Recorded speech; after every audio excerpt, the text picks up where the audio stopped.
Om Shanti. So the topic today is awakening the conscience. And interestingly, it seems to be such an important aspect of our being, and yet it doesn't seem to be very well understood or even talked about much. But I remember many years ago, Dadi Janki said, unless the conscience understands, you haven't understood. So from then, I was so interested, what is this thing, conscience? What does she mean?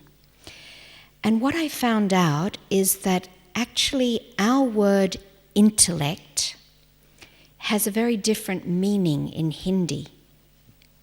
I used to think and I used to feel that the conscience was like the heart of the intellect.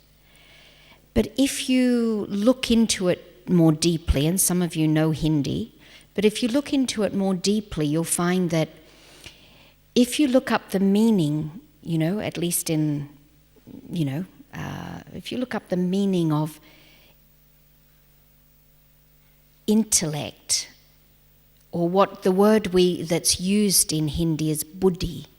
So if you look up the word buddhi, it's got a very different meaning to the word intellect. If you look up the word intellect in the English dictionary, and you look up the word buddhi, which is the word that it gets translated to in Hindi, you'll find there's a very big difference. And Jayanti Ben has always said, but never quite clarified as far as I can remember, she always says, I'm not comfortable using this translation, intellect, for buddhi. So when she gives a class, she often uses the word buddhi because she resists using that word intellect.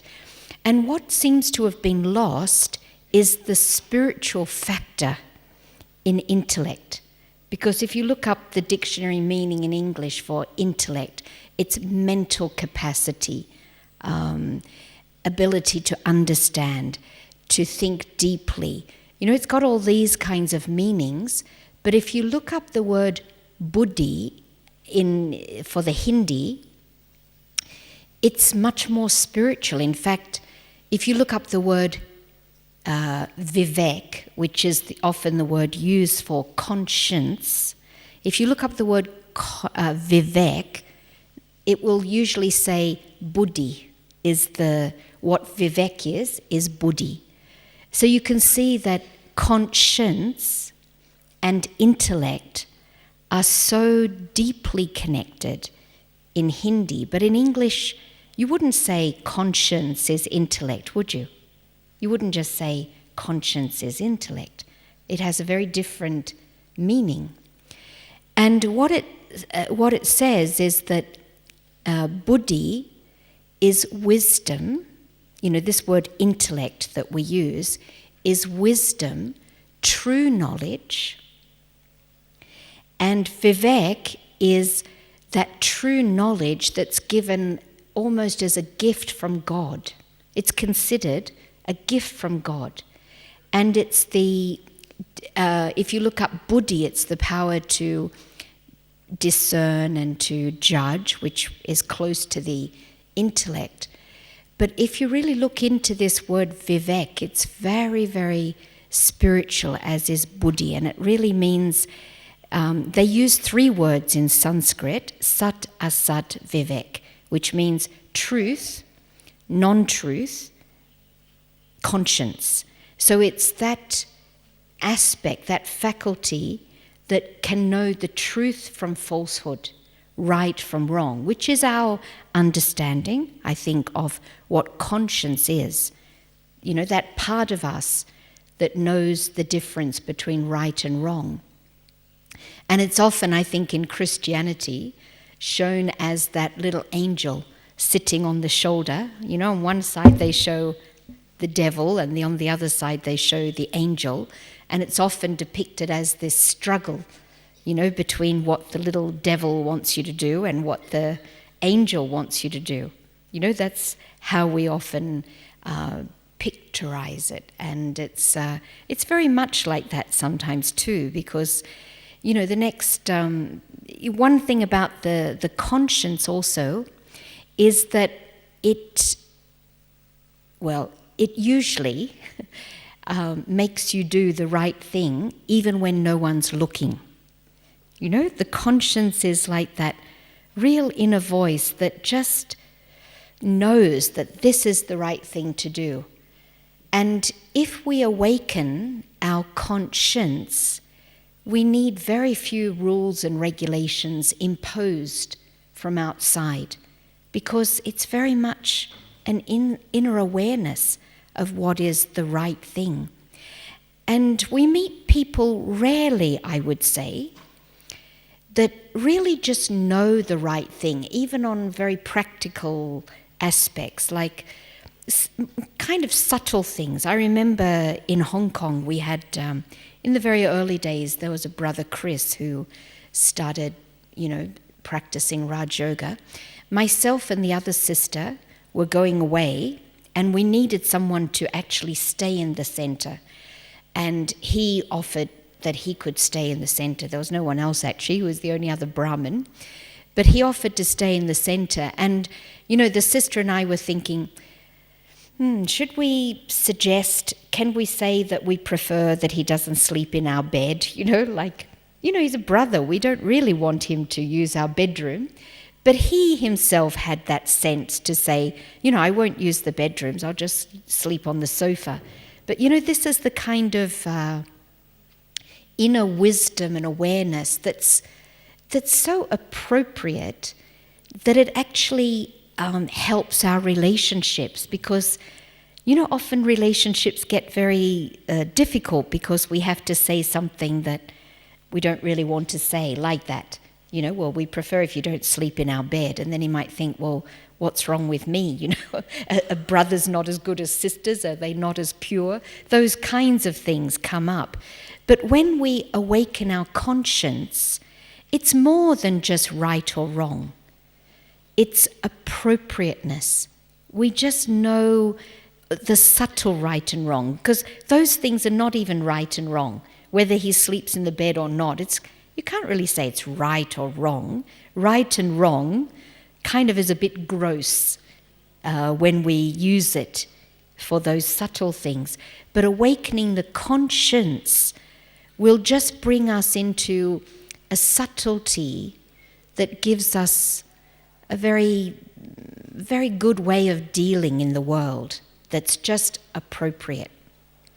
And so naturally, it will help our relationships, and conscience, why is it that we don't awaken it more? Why is it also, maybe first of all, why is it that it's not spoken about? We rarely, I think, hear much about conscience. We weren't taught, for example, as children about our conscience.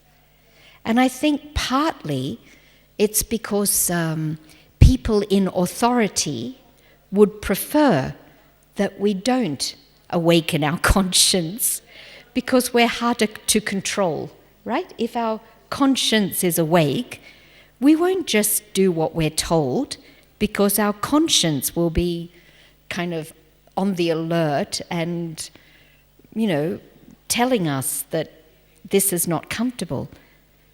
So it's probably partly a systematic effort by religions and authorities, because we couldn't have had, there hasn't just been one Holocaust. I would say what happened in Cambodia, what's happened in Rwanda, other places, it was like a Holocaust. It was just such a traumatic and off the scale kind of violence that we know about. And how did that happen? Because, okay, there's someone, like Hitler, who has particular ideas, but he couldn't have done that alone. He needed thousands of people to support his idea. So what happened to all those people like you and me that actually carried out the atrocities? And I know in Cambodia, it was very much a thing of kill or be killed. If you don't kill this person, I'm going to kill you. But the thing about conscience also is that it goes beyond survival. It goes beyond just a kind of an existence, which is what makes it more divine and elevated. Because, when our conscience is awake, then even if it means our own death, we will probably feel that I need to do what's right. I will face the consequences, whatever it is. But my conscience is telling me that this is not the right thing to do. And I was in Hong Kong in the early days after,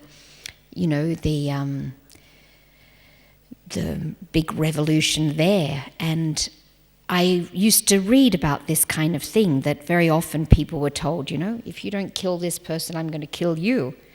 And I used to think about this.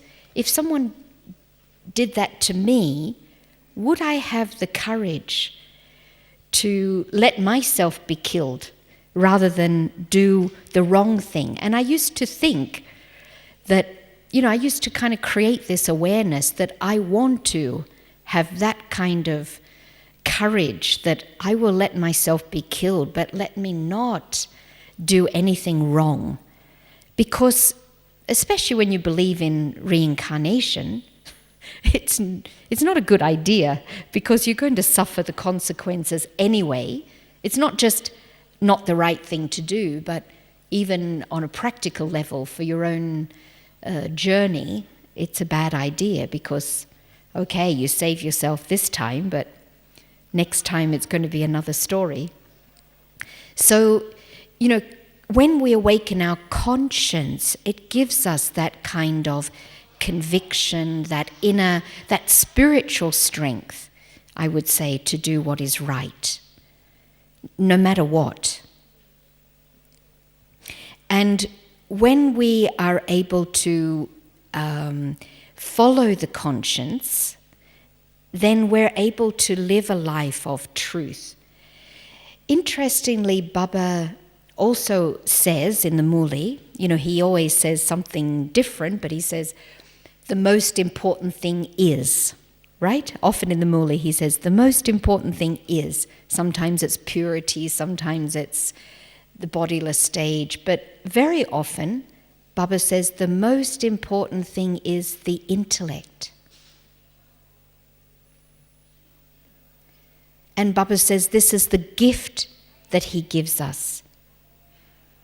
And yet, the intellect is something that we get a bit confused about. It's got a lot of negative connotation. Like even Daddy said the other day, I don't use my intellect, because it often kind of kills bhavana, this feeling, the loving feelings. So if we use our intellect too much, it can make us very dry and very, dry is the word. And what I appreciate so much about the culture in India is this one thing, bhavana, And I think it's something that I've always felt I need more of. And yet, I don't think the intellect has to supersede the bhavana if the intellect is understood correctly. And that's what I started off by saying, that in the West, the idea of the intellect is like, it is quite dry and intellectual, mental capacity, all those things. Whereas in India, this word buddhi, intellect, is spiritual. So it doesn't have to exclude bhavana if it's understood in the right way. And when Baba talks about making the intellect divine, I mean, this is the greatest gift that we get from Baba, because otherwise, we don't know what is right or wrong. But if we take it in a closer connection with conscience, which in Hindi these two are almost the same. Buddhi and Vivek, they're almost the same. So if we take it in that connection, then it's very spiritually empowering to awaken the intellect, the conscience in that sense, because that will give us the strength, not just the knowledge of what is right and wrong. But some of the reasons on a personal level that we don't use our intellect, our conscience, is because we don't want to listen to ourselves because we're afraid of change. So sometimes it's fear and insecurity. We're afraid of change. And if we listen to our conscience will always tell us to do the right thing. Or one time Baba said, always choose that which is higher. The conscience will always be telling us to choose that which is higher. So I met someone recently who was watching Sister Shivani on TV for 6 months. He said, until I had the courage to actually go into a center, because I didn't want to become vegetarian. I didn't want to change my lifestyle, And so awakening the conscience usually means change, and change for the good, but we often don't even want the good. We want to keep with our old things. And so one of the reasons we don't listen to the conscience is because we don't want to make that change. And we don't want change anyway. People don't even like change itself. Another reason why we don't listen to it is because we, as Brahmins especially, I think we're afraid of our conscience, that it might mislead us and we might go into manmat, because we don't know, when we listen to ourselves, we say, is that right or is that just manmat? So in the beginning, I think it is quite difficult to discern. But when we listen and listen and listen and get to know that inner voice, then it gets clearer. So in the beginning, what we can do is we can listen to our conscience, but then we can check it with someone that we feel is spiritually safe, someone who will guide us, in what we consider to be, when we trust them to guide us spiritually in the right way. So we have our seniors, we might have someone who's very close to us that we feel would guide us spiritually, not just guide us in a general sense, because a lot of people in the world, they have a very different sense of right and wrong, which we'll go into a bit later. But if we start to listen to our conscience, and then we can check it with the seniors. Like recently, I'm living in India now for the last 16 months. And I was realizing, I've lost all my comfort zones. I don't even have one left, And I was thinking, I'd like to go to Australia, which is where I'm from, for a few months, just to have a little bit of a comfort zone for a while. And then Daddy was trying to send me to Bhutan and Mongolia and Nigeria. And I said, but Daddy, I just want, you don't even like to say that to Daddy, right? But I said, I'm feeling a little stretched. That's the word I use. I'm feeling quite stretched at the moment. And so I feel I need to go into an environment that's kind of just where I can have English, Muli, and, all of those things. I mean, I understand Hindi, but it's not like listening to English. So just having all those, food also, it's all these things. So I wrote back to Daddy and I said, I'm not saying no, I won't say no, but this is what I feel. And Daddy wrote back in such a nice way, saying, yes, okay, go to Australia, I understand, you're playing a very special part with such lightness, But before, I would have not been able to be maybe so clear. I would have thought, oh, I have to do what Daddy says, and maybe it's just Maya, what's all these comfort zones anyway, and, they're just attachments, and I'm not saying they're not, but, I'm... But what I'm saying is that I wouldn't let my inner voice kind of be heard, because I want to do what's right and I want to do what Daddy says.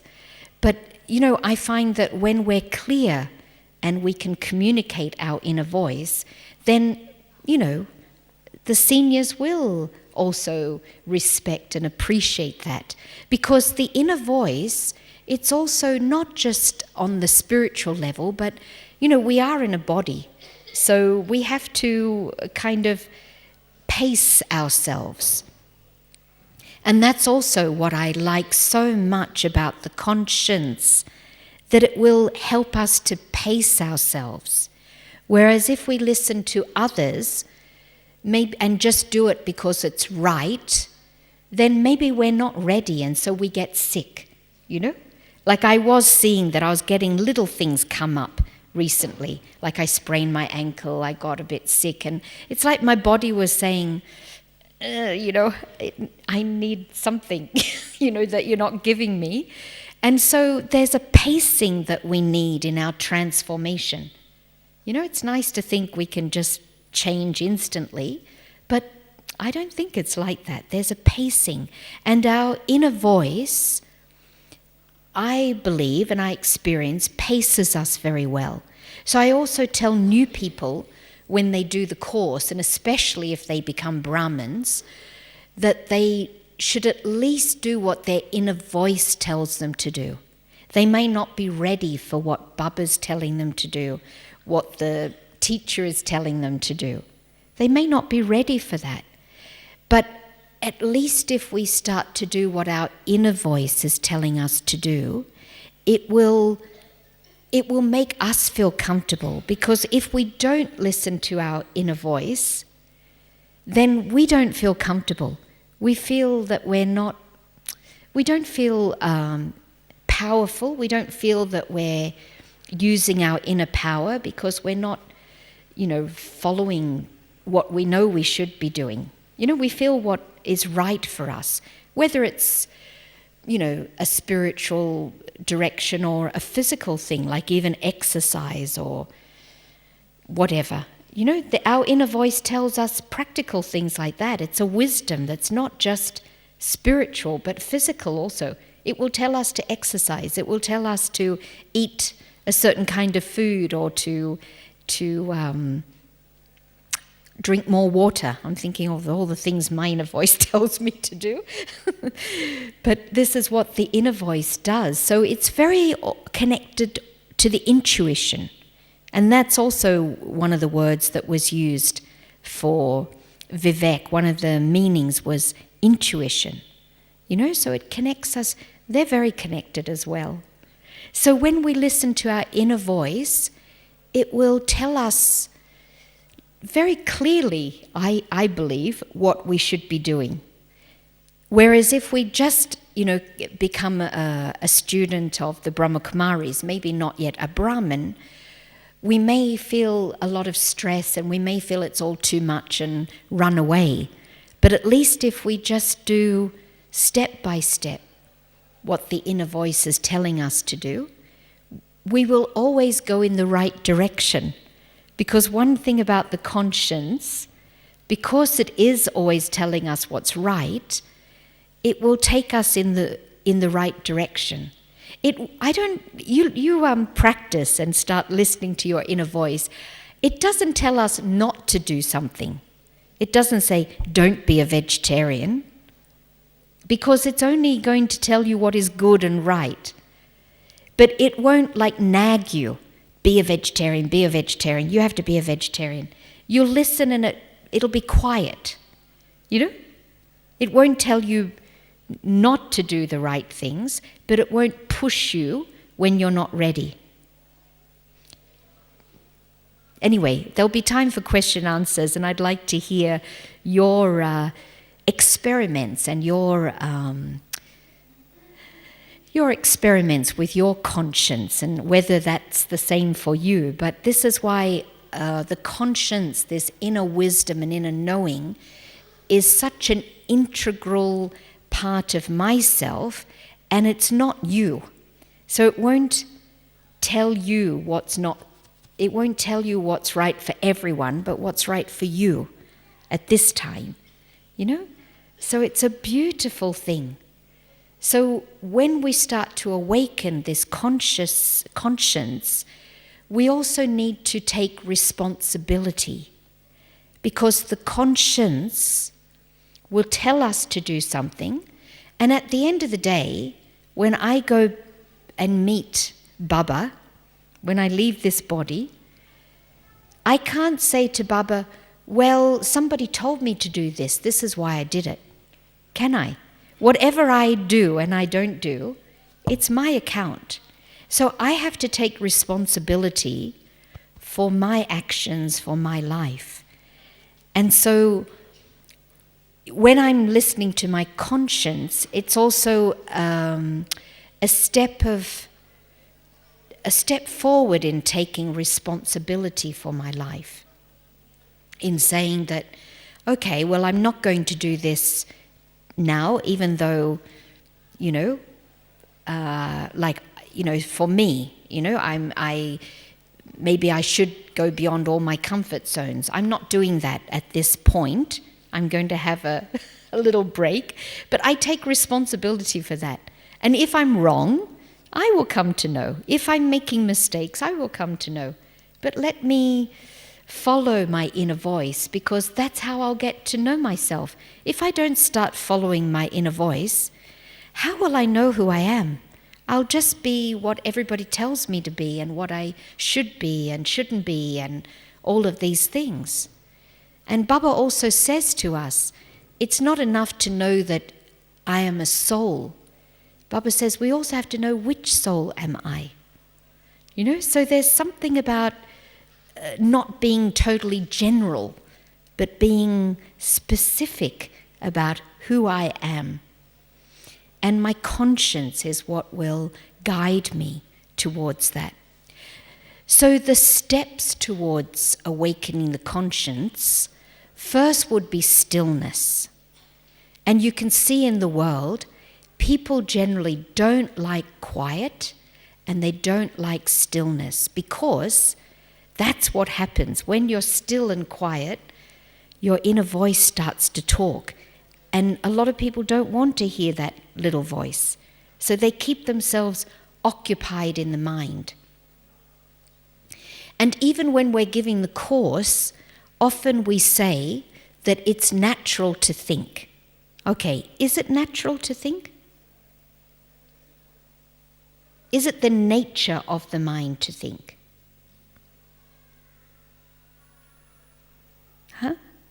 Is it natural to think? Is it the nature of the mind?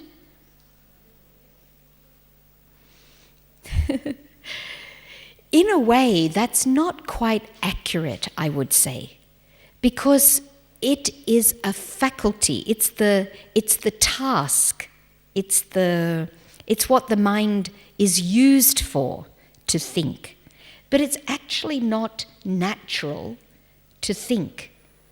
It's natural to be still and quiet. In the Golden Age, we're not going to be thinking, we're going to be. And when we need to think, we will engage the mind to think, and when we don't need to think, it will just be quiet, still. Don't you think it's like that, really? But we're so far away from that, it's hard to even imagine, isn't it? Because these thoughts are just incessant, they don't stop. So people come to think that the nature of the mind is to think, but that's not the nature of the mind. It's the work of the mind, and we need to use the mind. This is why Baba talks about using the ministers. The mind is a minister, and we should be the king giving the order. Okay, mind, now think about this. Okay, I've thought about that as much as I need to. Now just go back into silence and stillness. So to awaken the conscience, the first step is to be still. And I've actually written these down so I can follow some kind of an order. And then once we become still, then we can become introvert. Because the opposite to introvert is extrovert. And if we're extrovert, we can't be still. We'll be thinking. And so we need to then become introvert. And when we're introvert, then it's the next step, like to be still. And in Hindi, the word is antamukh, to turn the face within. So it's really like looking at the self. So when we're introvert, we look at ourselves. And so again, another very clear step towards the conscience. Then we need to observe. Just observe. What are the thoughts coming up in my mind? Just observe them. And just try to see where they're coming from. And because we have this understanding of sanskars, we very easily can see that they're coming from the sanskars. But then I need to see, well, this is a lot of work that I have to do.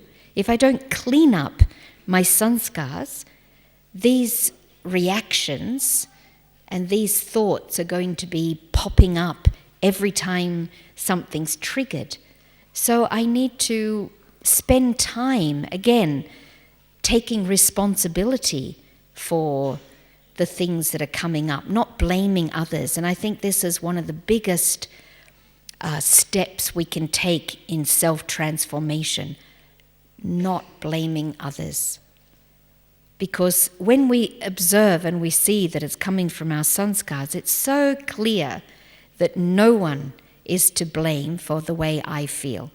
It's absolutely clear because it's my stuff. So when I observe, I can see that. So I need to observe what's coming up so that I can then start to become very clear about the thoughts and see what's right and what's wrong and what's good. And, again, going back to this intellect, people even say that they're not comfortable with this thing of right and wrong. They say nothing is right and nothing is wrong, which when we understand the drama, it's true, nothing is right and nothing is wrong because everything's drama. But why I think Buddhism has become so popular in the West is because of the language that it uses. And they don't use the word right and wrong. They don't use these words. They use the words skillful and unskillful. Very good words. Because right and wrong is quite judgmental. But when you use the word skillful and unskillful, it's like not having the art of thinking. And unskillful means you're not going to get the result that you want.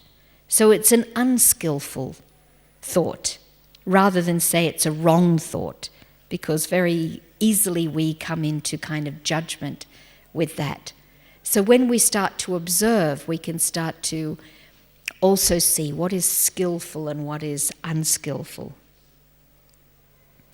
And then as we talked about, making the intellect divine. Do you know anyone who you would consider has a divine intellect? What is a divine intellect? What are the qualities of a divine intellect? Benevolent. Yeah, so the thoughts would be benevolent.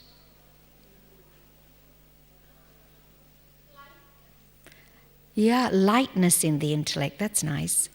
Yeah, because often when we get intellectual, it's very heavy, but a divine intellect is very light.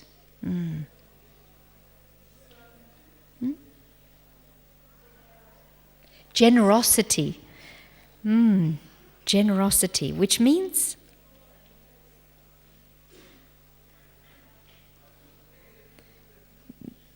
Maybe it's a bit like Baba says, broad. We need to make the intellect very broad, very accepting in that way, maybe. But if we think about it and start to really go into what is a divine intellect, do you know someone with a really divine intellect? Besides maybe Daddy Janky and the Daddies, Daddy Gulzar. But someone you work with, someone you know, someone you interact with, do you know anyone with a divine intellect? It's very rare, isn't it? It's very rare that people have this kind of it's refined, right? A divine intellect is very refined, it's very soft. It's so different to that's why this word intellect, and why we don't like using this word intellect, because it's hard to even imagine what this divine intellect is, because we don't see it in the world much. But a divine intellect is appropriate. I think that's, the word I would use, very appropriate, because it's so balanced, it just uses the right amount. Whether it's the right amount of love or the right amount of words or the right amount of firmness, just appropriate. And so this is what we need to work towards, so that we can, really have the conscience is what will help us to make the intellect divine, because it's so closely connected to the intellect. Then another thing we need to do is to contrast. And that's the gift that Baba has given us, because in the world, the reason why we also didn't know much what was right and what was wrong is because the values that we were being presented were so confusing and so body conscious. And so body conscious meaning, really body conscious, human and not divine. Whereas Baba shows us heaven. Baba shows us what a deity is. Baba shows us himself, who God is. And then we start to see, wow, this is what is right and true and correct. We couldn't even imagine it before. Like if you try to imagine the relationship between the male and female in the Golden Age, between a husband and wife. I mean, even those words you can't imagine using for Lakshmi and Narayan, no? Because they've got such a negative connotation. But husband and wife, Lakshmi and Narayan. But if you imagine their relationship, can you describe their relationship?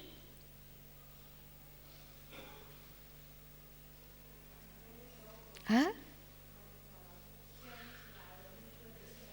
Mutual respect.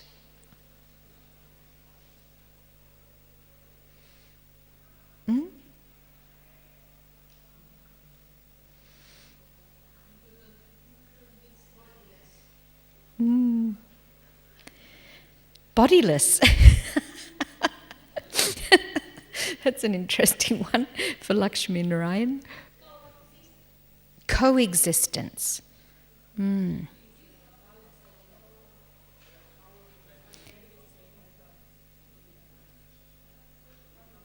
Harmony, balance.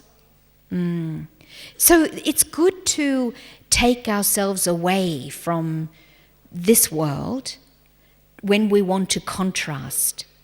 Because in this world, we don't even really have the words for it, I don't think. Like we might say they would support each other, but you wouldn't need support in the Golden Age. So what is that they do for each other? Why do they have a relationship? What is that? You can't even see it in this world. So how can you have a contrast without Baba taking us to a completely new level? But what I describe it as is they would like celebrate each other's life, because they would be just, kind of enjoying everything about everything. But I don't know, there's so... We don't even have words to describe that world where we are going soon. You know, we're going there soon. So we need to get a bit more familiar and create language probably and find the language. And that's the thing, all these words like conscience,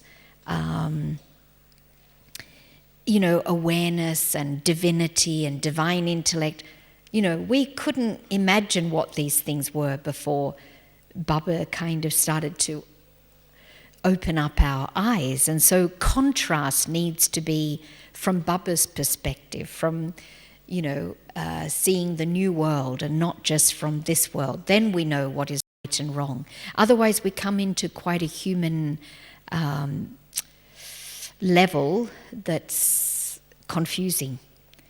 But we need to go through that too, because we need to work these things out on our human level as well. Then, of course, the main thing is listening. We really just need to listen. And I remember this story that was very popular a few years ago called, what was it called?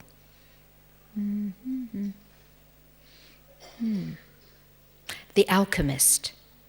And it was about this boy that was going on a journey towards his destiny. And he said to his heart, because he fell in love with someone on the way, but that meant he would have had to stop and not continue his journey. And he said to this alchemist, he said, "Why is my heart so treasonous?" Treasonous means deceiving me. It's giving me two things and creating conflict. So this was the question, and the alchemist said, "It's because you don't have a practice of listening to your heart. If you listen to your heart, this would never happen." Very interesting. So the reason why we get into these conflicts is because we're not in touch with ourselves. Very deep, actually, to think about that. And the alchemist said, the heart, which you could say was the conscience, the heart only listens to drunks and children. I mean, only drunks and children listen. No one else listens to their heart. That's what it said. But in the sense that nobody wants to listen because nobody wants to change. So listening is an act of courage. To listen to our inner voice is an act of courage.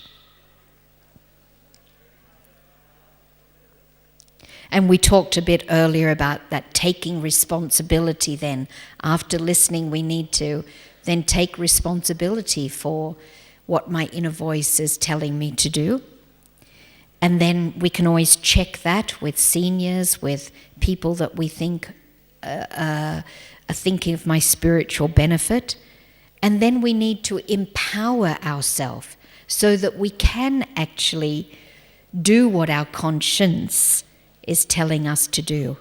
Because one of the reasons we don't listen is not because we don't want to change, but because we can't change. And then we feel very uncomfortable with ourselves because our inner voice is telling us to do something and we can't do it. So we start to lose self-respect and, feel this inner conflict. We feel guilty, we feel regret. And I think this stage happens to most of us when we become Brahmins. Because before that we used to get angry, we used to, do all of these things and think nothing of it because everybody does that.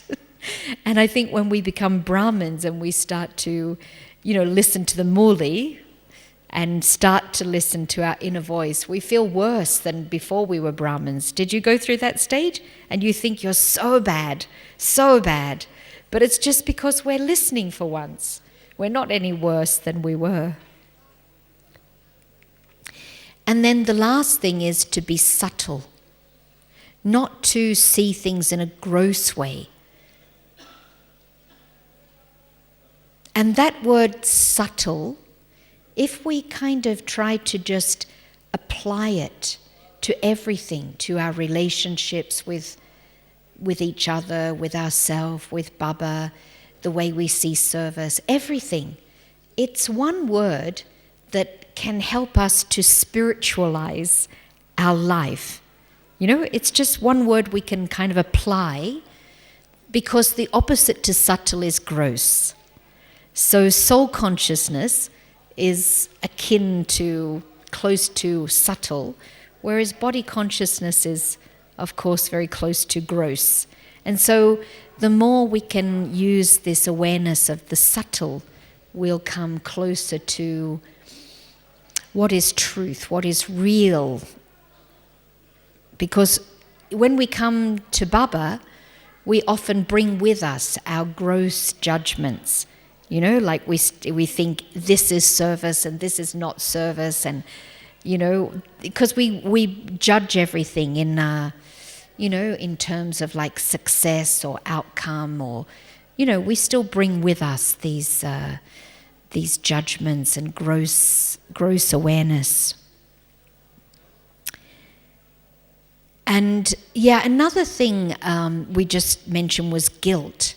So this has also had very bad press, you can say. You know, in other words, people are tending to try to get away from guilt because it has been overdone. It's been used a lot to try and make us conform, you know. So we have been manipulated by society, by religion, by parents. You know, it's used in a very manipulative way, guilt.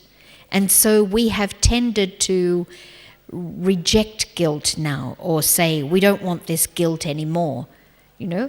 But there's also some healthy guilt. You know, there's a bit of guilt. Baba once said in the Murli, it's not wrong to feel guilty, but keep it to a limit.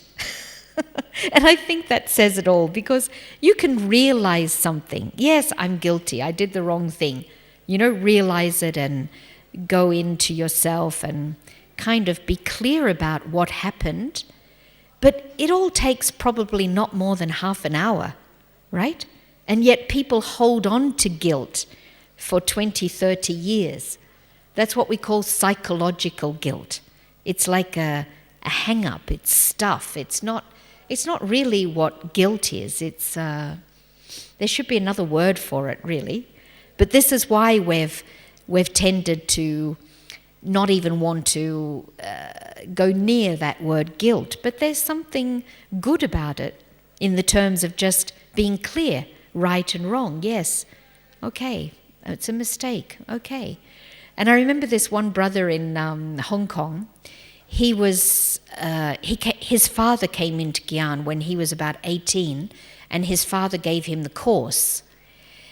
And he met Dadi a few years later in Hong Kong, and he said to Dadi, you know, I've lived with guilt for so many years because I did the course at a time when I wasn't ready for it. So I've done everything, and I've just felt guilty. And I don't know what to do with all of this. Interesting, no? It made us think, is it cruel to give the course to an 18-year-old? Because if they're not ready, they're just going to feel guilty when they keep doing all those things that normally young people do. And Dadi's answer was very good. She said, it's good, at least you felt guilty. Most people do all those things and don't even feel guilty. So, in a sense, you know, we can see guilt as something bad because, as I said, we're not ready for it. But at least he had the wisdom and the awareness to know that what he was doing was not right, you know. So it might not be comfortable, but spiritually, at least there's some awareness. So, you know, guilt, I mean, as long as you listen to your conscience, you know, there will be... You know, that's what a lot of people are afraid of too, that feeling of guilt. But as we get to listen more and have a relationship more with our inner voice, our self, which is really just our self, then, you know, we won't feel this guilt and all these things. It will subside. But I think in the beginning, when people listen to their conscience, yes, there's a lot of guilt. And then the other thing is to think about what to do when you actually feel that your conscience is telling you to do something, and maybe the society or the seniors or Baba or whoever is telling you to do something that your inner voice is telling you to do. So what do we do? Or we see something, and that's another big thing, there's a quote that says, bad things happen because good people don't do anything about them, right? So often we see something and we feel we should do something, and it's a conflict, an inner conflict, because on one side we probably think, well, leave it to drama, or we just don't want to take it on because it's too big, maybe. It's too big for us. But then if I don't do anything, I'm part of the sin in a way, because I'm going along with it. I mean, how did those Holocausts happen? How did all that, happen? Because good people didn't do anything. So these things can only happen because people are suppressing their conscience and doing the bad things, or not doing anything about the bad things that are happening. So that's kind of something that we have to deal with. And I just find one thing on a personal level that has been the main guidance for me. Baba says, prove the truth with manners.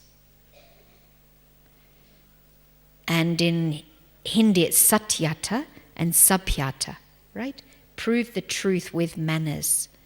So it means, okay, maybe something is not going so right, and my conscience can see it, and I don't know what to do, because, I shouldn't just keep quiet about this.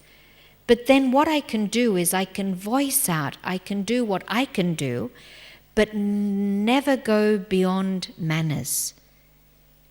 So in communication with the seniors, with the people concerned, I have to keep manners. Do you know what I mean? So it's a very good guidance. I mean, you think about it, because it's very deep, actually, and what it means to actually do that. But when you think about it, you will know yourself what that means. It means not getting angry. It means being patient, being tolerant. It's just not going outside any of our dharana of virtues and values and powers when we're engaged in proving the truth, because Baba used that word, prove the truth with manners. And then it's nearly 12 and we'll have traffic control and time for more interaction and questions. So just the last point for now would be, one other thing that has helped me is what somebody shared with me. When God comes, will he try to fix hell or create heaven? So sometimes I have been critical that people, and even in the yajna, they're not doing something about something that should change. They should be fixing these things. But then if you really think about it, how much time and energy do the seniors have to fix things? Because it would take their full time and energy. Should they be fixing things, or should they just be creating heaven? It's also something that helps me to balance what's going on, because if you get busy in trying to fix everything, then it can just take all your time and energy. Whereas, why not just also think that God's come to create heaven, not to fix hell? So anyway, that's a big thing to bring up at this point, but good, just finished all the points, so now we'll have some meditation. Om Shanti, my name is Sister Nicole from Cambridge. I would like to ask you if you could speak a bit about keeping a peaceful nature versus being stressed because of service. Okay. Thank you. Keeping a peaceful nature and not being stressed with service. Actually, Didi Nirmala was a very good guide in that kind of area, because if we'd get stressed, she'd say, "You're creating it. You don't have to do so much." Very simple, you know. She just used to put it back to us, because service, you know, is usually either our own creation or at least we've accepted it. So again, we have to know our own limit, but maybe because of the topic of conscience, it's about knowing when, you know, it's appropriate to say, we don't use the word no, but we can say, well, I can do it, but this is my situation. I find that better. If you say no, people don't know where you're at. They don't know if you don't want to do it. They don't know if you're not confident. They don't know if you know, something's going on for you. So I find the best way to respond is not with a no, but to say to the person asking you, I would like to do that, but this is my situation. You know, if you can get someone else, you know, but just very clear, open, honest, because that's what, at least that's what I like to hear.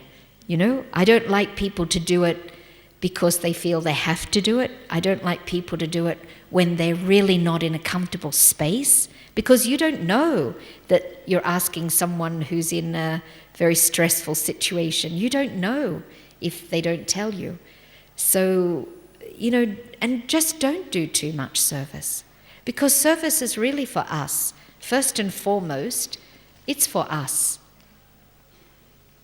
And also, Baba said the word recently, which is what kind of made it easier for me, as I said, to talk to Daddy. He said, any service that's done choking is not service. So if we're pushing ourselves inappropriately, sometimes we push ourselves because we need to have more courage, or we need to overcome laziness, or sometimes we push ourselves consciously.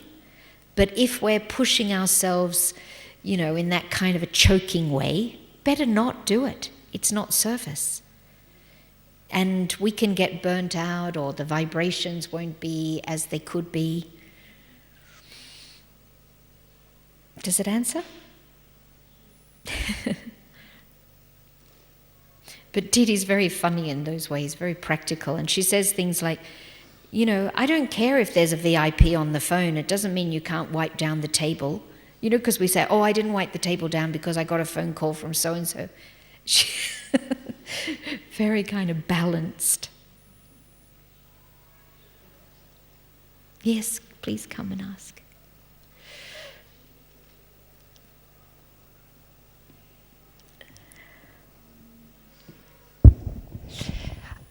I would like to know when I have to listen to my mother, or I have to listen to my inner voice, or I have to listen to Yagya, you know what Yagya says. Yeah. Because sometimes, you know, Baba said you have to fulfill your responsibilities with your family, but maybe I have to listen inside, like you said before, but sometimes I say, how can I say no to my mother to do these kind of things? And maybe if I say no, I can do more service, or I can do something else for the yagya. So, Yeah. So one thing is, Baba says we need to be trikaldashi. So see the three aspects of time. Like when I left Australia when I was 24 or 25 to go and do service in Hong Kong. And I didn't even go back for 5 years, you know, and, you know, my mother was fretting, you know, she got sick actually because she was kind of fretting. And at that time I didn't think, I was quite young to even understand, you know, anything, but I just did it.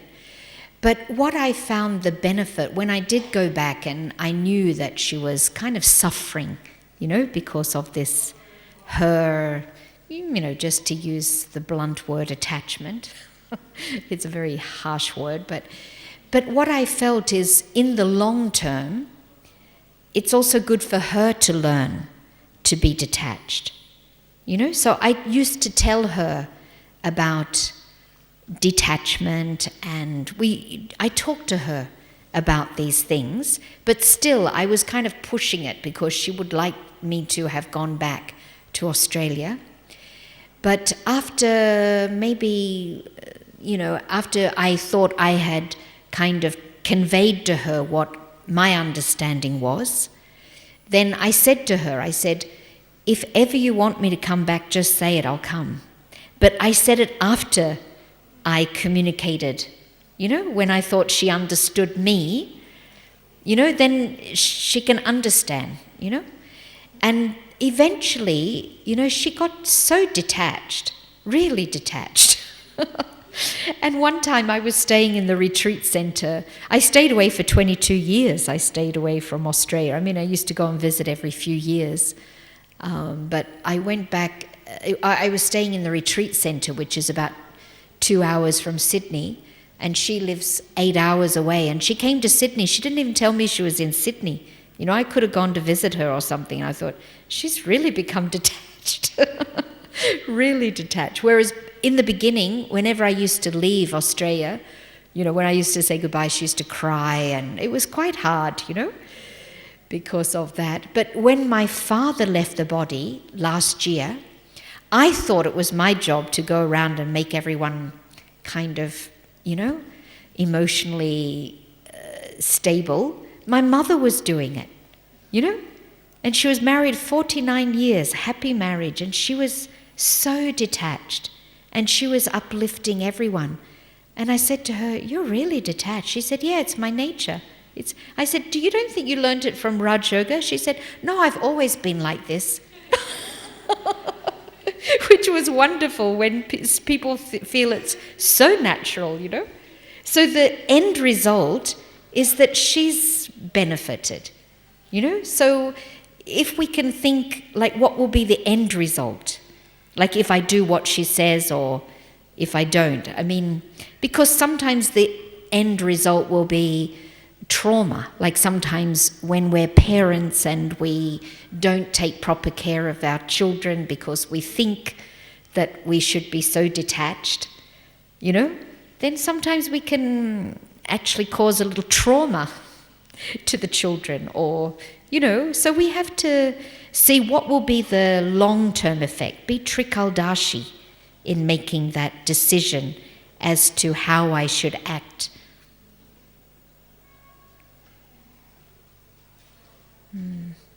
But again, take responsibility, because you will have to suffer the consequences or reap the benefits of whatever decision you take in all those relationships that you're dealing with. So take responsibility. Yes.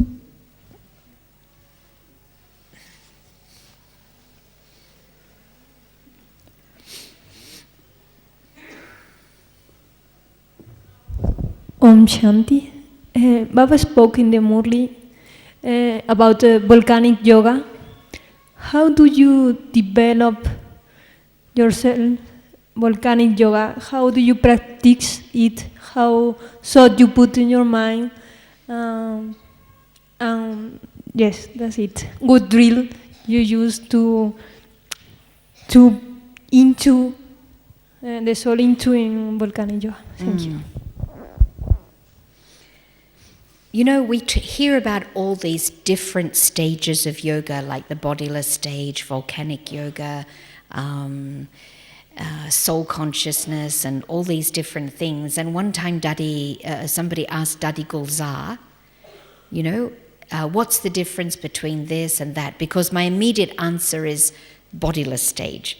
And then you might say, well, what's the difference between this and that? And Dadi Gulzar, her answer was just classic. She said, don't worry about all this, they're all just potatoes which means, she said, you know, we need a different flavor. You know, sometimes baked, fried, mashed, you know. When we eat potatoes, we need many different ways to cook it so that it's got a variety. So in that sense, volcanic yoga, I don't really think is so different to the bodiless stage.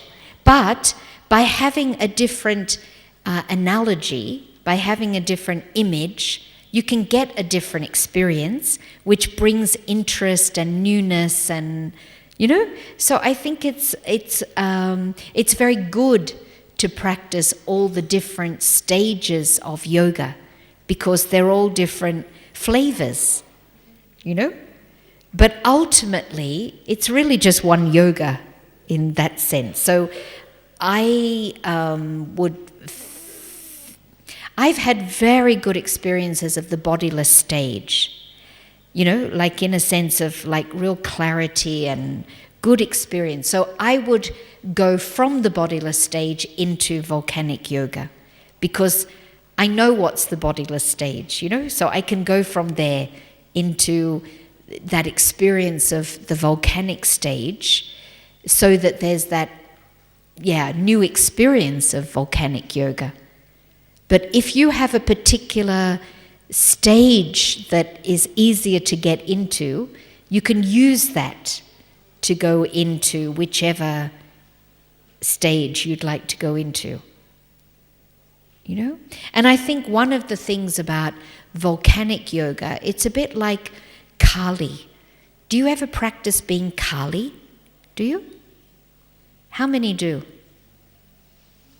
See, not so many, because often we can't relate to Kali because she's so fearsome. You know, this goddess of death? You know Kali? You know, she's so powerful, and a lot of us just feel, oh, she's so like violent looking, and you know, we can't relate. But we need to practice being Kali, because we're going to see such scenes coming up in the drama that we really need to be very powerful. We can't just be sweet, light, angelic. At that time, we need a really powerful stage to face those scenes even.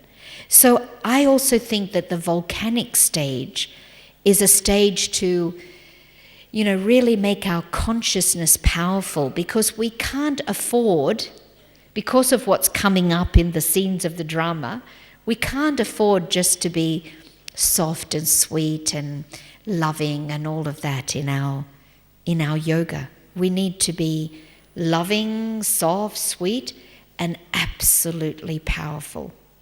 So to me, it's a little bit like akin to the Kali stage, to have a very powerful stage.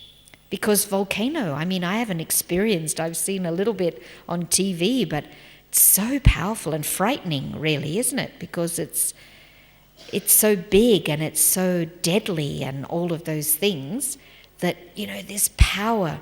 So a powerful consciousness is needed, not just soft, sweet, loving. So it's not just, you know, the tastes are not there just for fun, but also because we need to prepare ourselves for everything. And sometimes we need to be soft and sometimes we need to be powerful.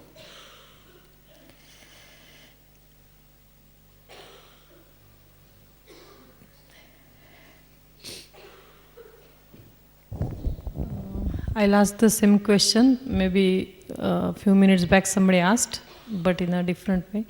Like you said, we have to listen to our conscious, right? But many times you feel that it is not Srimad, but our mind is not agreeing. What to do? Mind is pulling towards doing something.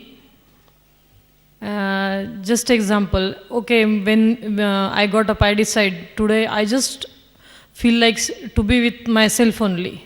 just spend time in Baba's room, and I just want to be there, don't want to attend any classes, this, that, there, and suddenly they'll announce Dadi is coming and there is a class, and if it, oh, this is not Srimad, you are missing this class, Dadi is coming for us, it is not respect for Dadi, or you don't have value of the Dadi's class, or something like that they will say.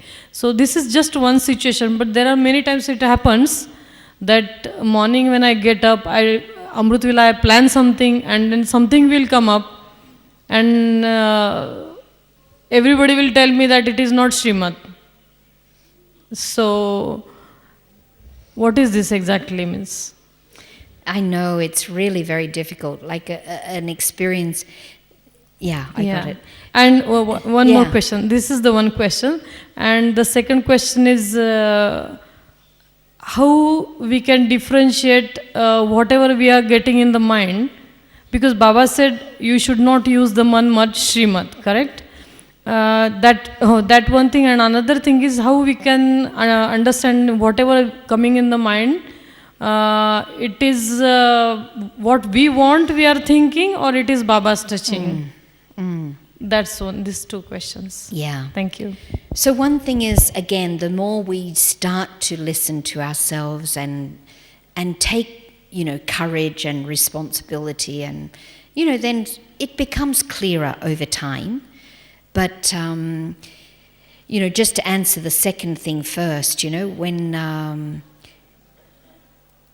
what was it again?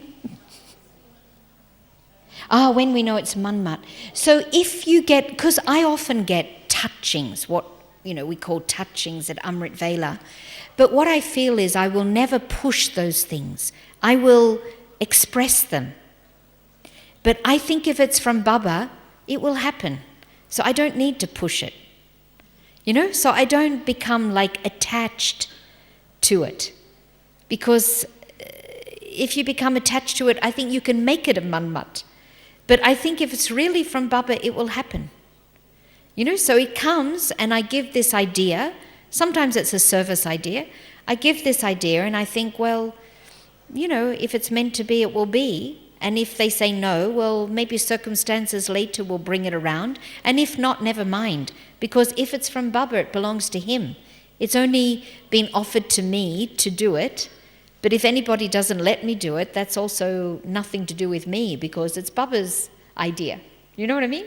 So if it's Baba's idea, I don't have to make it happen. It's his idea. If he wants it to happen, he'll make it happen. So not to get attached to it and not to feel it's mine, because it's not. If it's from Baba, it's from Baba, And if you start to feel it's mine, then we make it a manmat anyway. So that, I think, has become clearer and clearer over the time. And just this thing about, like if you're feeling unwell and Dadi's giving class and, you feel you should go, what's the right thing? And again, you have to take responsibility for your actions and what you're doing, It's a very tricky thing, actually. But if the more we listen to ourselves, we will know. Like recently, I was in Bhubaneswar and I sprained my ankle. And it was very swollen and I thought I should rest it. But, I was feeling a bit like, I don't know what word you use, like a wuss. They were making me feel like, come on, you can still do this and that. And I ran around going up and down the stairs and sitting in the conference for 4 hours, which means the legs down, it should be elevated. And it's taken 4 months for this swelling to go. Whereas now I've read, if you rest it for 3 days, you can usually, pretty much fix it. But no one's to blame for that, because I listened to everyone, because I should have listened to, but I also didn't know. I didn't have knowledge, what to do. So I thought, yeah, maybe it's nothing. Maybe it'll go away, So sometimes we don't know, but we can't blame anyone for saying, oh, you should do this or you should do that. Ultimately, we have to learn to look after our mind, our body, deal with our relationships, take responsibility for each thing that we're doing.